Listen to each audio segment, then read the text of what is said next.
Diamondlot, The Diamond Squad, by Eric Waugh. Chapter 2. The Visitors. Away from the prisoner transport vessel, in the middle of the kingdom of Fifth Guard, stood a beautiful castle. Within these walls was an elegant queen known as Queen Victoria. Although most royal figures sat back and let their advisors do everything, Victoria was different. She did her best to be involved with everything that was happening around the realm of Diamondlot in hopes to better the life of all civilians.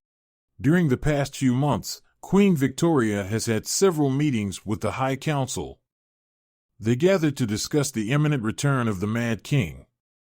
His forces were already on the move and had struck multiple kingdoms throughout the land.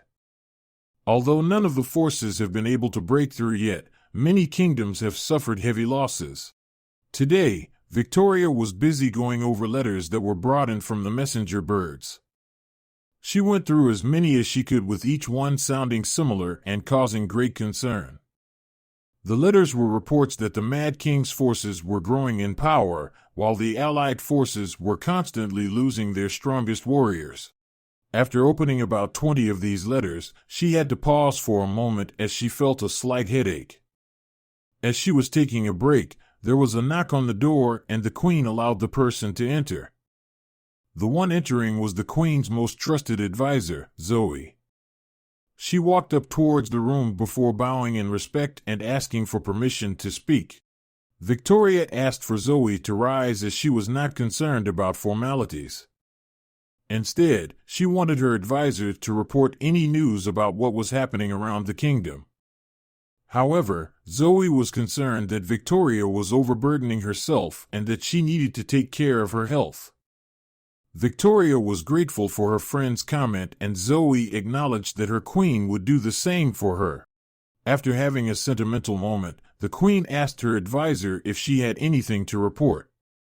Zoe mentioned that there were a couple of visitors who arrived earlier this morning and requested to see the queen. Queen Victoria was flabbergasted as there were people waiting for months to have a meeting with her. She warned her friend that if she was caught breaking the rules, she could be severely punished. However, Zoe had no fear as she had the Queen to bail her out. Victoria couldn't believe what Zoe said, but her advisor was only joking.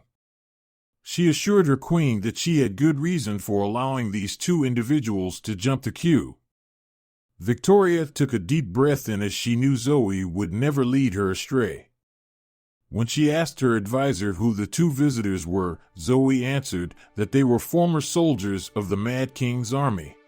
Suddenly, Victoria's mood shifted as she wasn't sure how to respond to what Zoe said. Many questions rushed through her head. What did the two want? But most importantly, could they be trusted? Zoe had already taken precautions and asked the visitors to hand over all their weapons and got security to do a thorough search to ensure the visitors weren't hiding anything. She ensured the Queen that they would have them escorted into this room with the elite guards. Victoria was impressed with what Zoe had done, and with her confidence restored, Zoe called for the guards to bring the visitors in. Entering the room with the elite guards vigilantly watching them were two warriors that formerly belonged to the Mad King's army.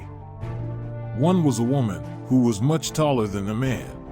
The woman wanted to discuss a very important matter with the Queen, but she could sense they didn't trust her. Victoria and Zoe looked at each other, trying to figure out a solution to their dilemma. Asking the elite guards to leave the room was an extremely risky decision, but if there was information the two could offer to help give them an edge against the Mad King, they had to take a chance. However, before they could make their choice, some of the elite guards took offense to the comments made towards their queen. Out of impatience, one of them reached out and attempted to grab the woman, but before he could make contact, the man instantly intercepted his arm and threw the guard against the ground. With one of their comrades defeated, the other three soldiers stood ready to engage in battle. On the other side, the boy was more than ready to rumble, but the girl restrained him until the opposition made the first move. The situation was getting heated and Zoe wasn't sure how to keep everyone calm.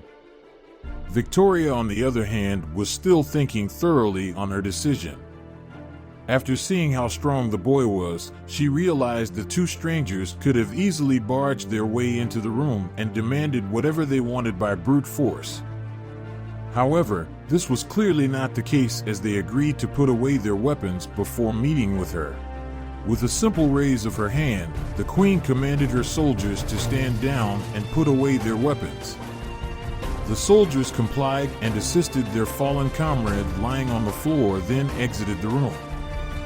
Once they had left, the tension that was in the room earlier had begun to dissipate. The queen apologized to the woman for her guard's rash actions. The woman was not bothered by what had happened.